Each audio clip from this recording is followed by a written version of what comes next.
Shalom, and thank you for listening to Beit Zayit Messages. If you enjoyed this teaching, consider joining us Saturday mornings at 10 a.m. at 465 Lee Highway in Verona, Virginia for our morning Shabbat services. Or watch the service live stream on YouTube, Facebook, or on our website at beitzayit.org/live. May the Father bless you richly through the hearing of His Word. Vayeshev, Bill did a great job of, I really like that, Bill, how you're bringing those seemingly disjointed stories together.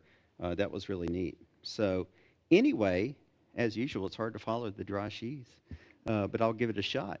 Vayeshev, he continued living. And if I had to give it a title, which I usually don't, I'd call it Do the Right Thing. And Jacob settles down in Hebron, right? He's got his very large family. Jacob's now called Israel. And he sort of made it through these major hurdles, right? Lots of mess of disputed birthrights. Esau's trying to kill him. Laban deceives him in many ways.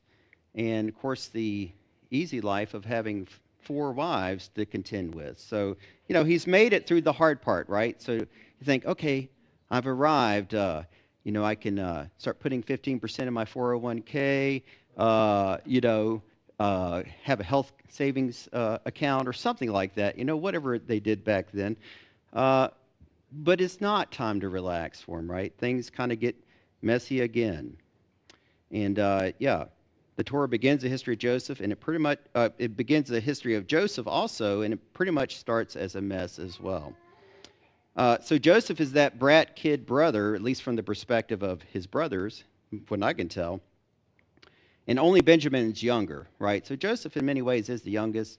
We always joke that Shiloh will always be the youngest in our house, just 'cause, Anyway, so let's see here.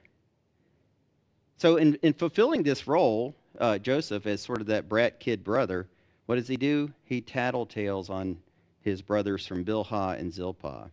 And, that's a great way to win friends and influence people. It's kind of tricky because, you need to know when something's bad's happening, but automatically that makes you a tattletale.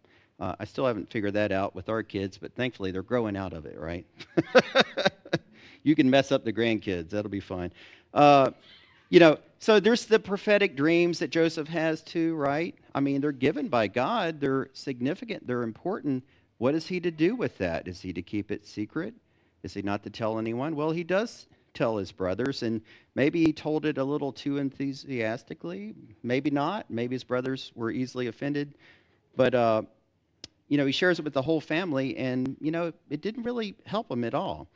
But what really seals the deal with Joseph and his brothers and these strained relations is that it's pretty clear that Joseph is the favorite of Jacob.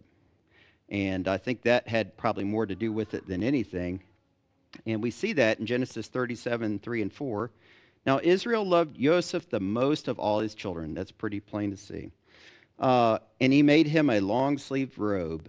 When his brothers saw that their father loved him more than all his brothers, they began to hate him, and they reached the point where they couldn't even talk with him in a civil manner. We probably have all been in this situation where you are in a difficult relationship or a different period of time in that relationship, and yet here you are in the same camp, in the same house, and that awkward silence you can cut with a knife, right? There's tension there. So there's sort of this constant tension between Joseph and his brothers. So this is old information. I'd used this before, and I won't say that it's authoritative, because it came from the internet. But, how old were Joseph and his brothers at different stages in their life and in relation to each other? I don't think we can know with absolute certainty, but we kind of have an idea of who was born in what order and things like that. So some surprising things to me anyway. It doesn't take much.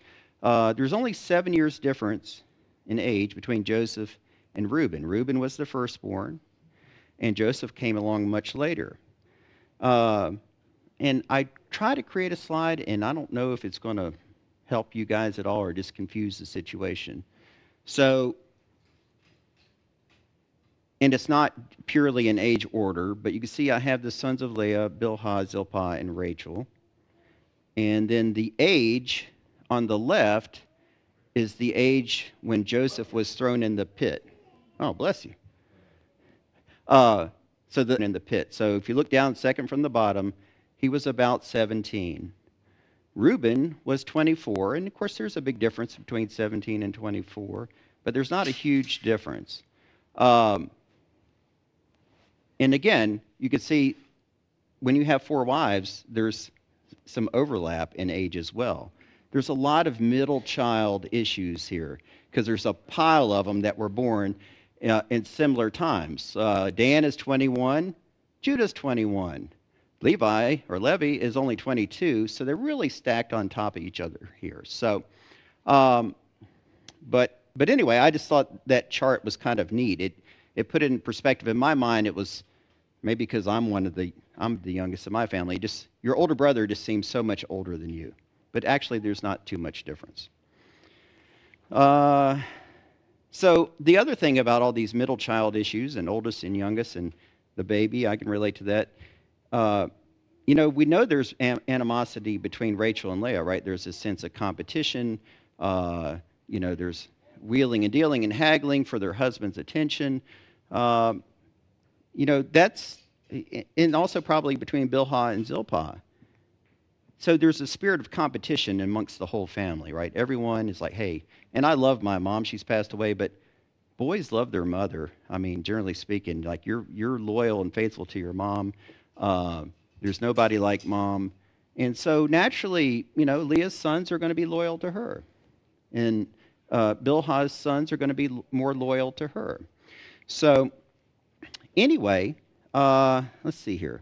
So what we have there is from the time of the trickery of Laban all the way up till now, that's decades of sort of built up resentment, built up baggage.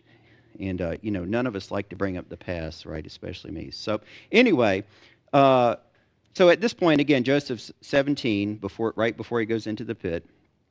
And but Jacob sends Joseph off to check on his brothers. Division of labor. Why were his brothers all working and Joseph was not? Maybe he was working, but he wasn't out in the fields with them. But anyway, he does what Jacob asked him. So Joseph goes off, Genesis 37:14. He said to him, "Go now, see whether things are going well with your brothers and with the sheep, and bring word back to me." So he sent him away from the Hebron valley and went back to Shechem. So they see Joseph coming from the distance, right? We know the story. Genesis 37:19 and 20. They said to each other, "Look, this dreamer is coming. So now let's kill him and throw him into one of these water cisterns here. Then we'll say some wild animal devoured him. We'll see then what becomes of his dreams." Again, you don't just sort of casually decide to kill your brother, right? There's lots of history, lots of built-up resentment, lots of conversations on the side, lots of whispers on the side that lead up to that point, right? Surely they're not all that hot-headed. So there was premeditation there for sure. So the next verse talks about the end of days, but some of the character traits, and again, I'm not trying to paint with a broad brush and say this is only how the sons of Jacob were, but they maybe were tapping into some of the base side of humanness with this next verse. 2 Timothy 3:1-5. And again, this is talking about the last days, but just it jumped out at me, some of the vitriol there. Moreover, understand this, in the Acharit HaYamim, which is the last days, will come trying times. People will be self-loving, money-loving, proud, arrogant, insulting, disobedient to parents, ungrateful, unholy, heartless, unappeasable, slanderous, uncontrolled, brutal, hateful of good, traitorous, headstrong, swollen with conceit, loving pleasure rather than God, as they retain the outer form of religion but deny its power. So, and it says, stay away from these people. So,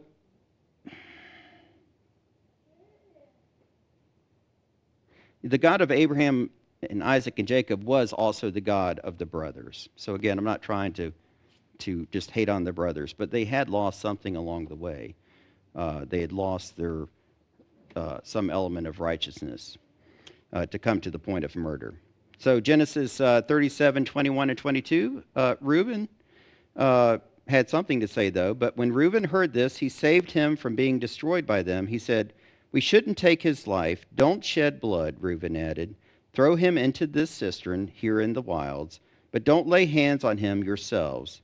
He intended to rescue him from them later and restore him to his father. It's, I guess I'm old enough to quote John F. Kennedy. Hopefully I get it right. We've all heard the quotes, though. The only thing necessary for the triumph of evil is for good men to do nothing. So Reuben wasn't doing nothing, but he didn't try to get his brothers to change. And maybe it was too dangerous for him to do that. Maybe they were so angry and so violent and so ready for violence that that's the best that he could do. But we find out later that backfires, right? Yeah, he kept them from being killed, but still the outcome wasn't so good.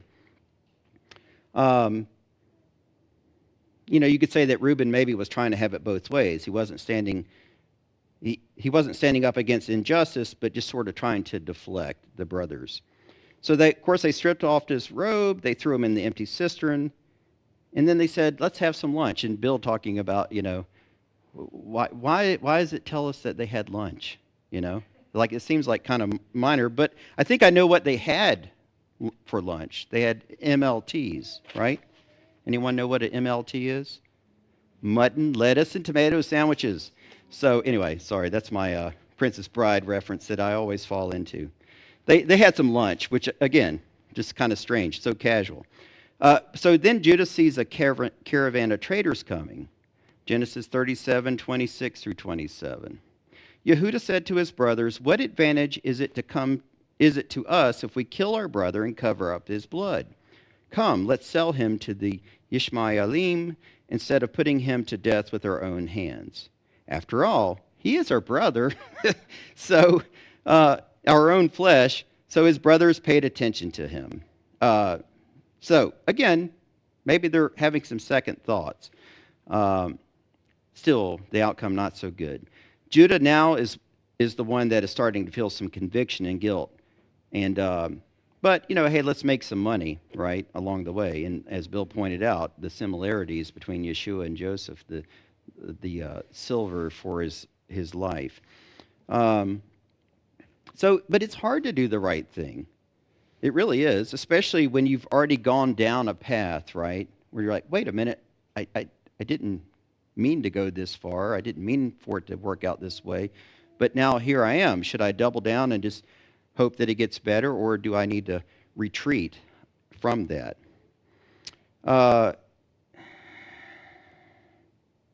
And also just the heat of the moment, right? It's hard to be perfectly calm all the time and always make the best right decisions in the heat of the moment. But that does make a case for the right kind of premeditation, predetermining which righteous course should I take. And we can't think of every scenario, but of course the input of God's word coming into us, that's the most important thing, in his spirit. But also thinking about scenarios, one, trying to keep ourselves out of it, right? We read in this parsha that Joseph did his best. He landed in prison, but he didn't commit adultery with Potiphar's wife, so he still chose the right thing. But it helps if we think ahead. What am I going to do? Or even difficult relationships. I often fall in this trap. If I preset my mind that I'm not going to lose my temper, then guess what? I don't lose my temper. But if I don't preset my mind that I'm not going to lose my temper, sometimes I lose my temper. So I'm preaching to myself, of course. But if we haven't predetermined the righteous course we should take, there's a good chance we're going to blink when it's crunch time. So, yeah, the brothers, they've been tapping into that 2 Timothy chapter 3 spirit for a long time. And all that talk, again, words have power, had turned into actual action. Let's see. But God has his plans and he has his ways. And we think, well, this is bad stuff. But we read in Genesis 15 that this was, well, let me back up. The plan for Israel to be in Egypt had already been set by God. And actually God told Abraham, Genesis 15:13, know this for certain, your descendants will be foreigners in the land. They will be slaves and held in oppression there for 400 years. So this was part of God's plan. On the other hand, could God have accomplished this in a different way, in a better way?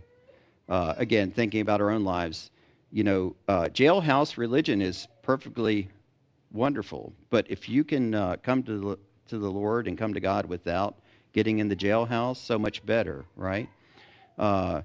We don't necessarily need, a boring life story is really great. Yes, it's boring, but it's really great. I'm getting off here. It's nothing wrong with being raised in a body of believers, getting saved, singing in the choir. I never smoked crack or did anything dramatic or exciting. I never was in a biker gang. It's okay. It's good, right? It's okay if that's what you went through, if you went through the pit experience and the jail experience and all those things. But it's awesome to have a boring life, and you can point to God and His direction and Him taking care of you and your submission to Him. So, anyway, it's not easy, right? None of it is. But with the help of Yeshua and the Holy Spirit, we can be righteous brothers and sisters towards each other. And we can also fulfill the will of God, right, in the process. Hey, you're going this way. You're moving that way. We can do it without all the mess, but I'm sure there's going to be a little mess. But I just say, praise God that He's always taking care of us. He's always looking out for us. He's always giving us some guidance. Sometimes that guidance is a little painful, but He's not Spartan where He just says, hope you make it, kid. No, He's going to help us make it. And I'm thankful to Him for that. And I'm thankful for you guys too. And I'll say Shabbat Shalom with that.